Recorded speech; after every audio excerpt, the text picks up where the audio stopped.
নমস্কাৰ। আজি সুধাকণ্ঠ ডক্টৰ ভূপেন হাজৰিকাদেৱৰ এই পবিত্ৰ জন্মদিনত মই তেখেতৰ এটি গীতৰ কলি অকণমান গাই দিম। হয়তো ভুল হ'ব পাৰে, তাৰ বাবে ক্ষমা কৰিব। মহাবাহু ব্ৰহ্মপুত্ৰ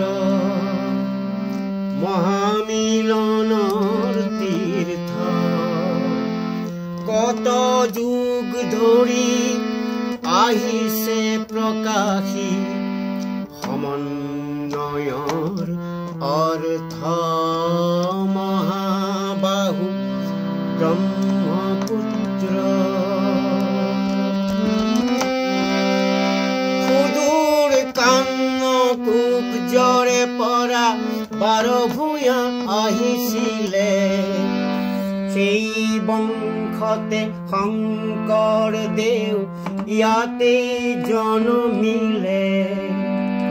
মৰুৰ দেশৰে আজান ফকীৰে মধুৰ জিকিৰ ৰচিলে, দিল্লীৰ দিলৱাৰে আহি হস্তি পুথি আঁকিলে, পঞ্চ নদীৰ তেগ বাহাদুৰে ধৰ্মৰ সেতু গঢ়িলে, সমন্বয়ৰ দেখুৱালে কত প্ৰকাশ স্বতঃস্ফূৰ্ত।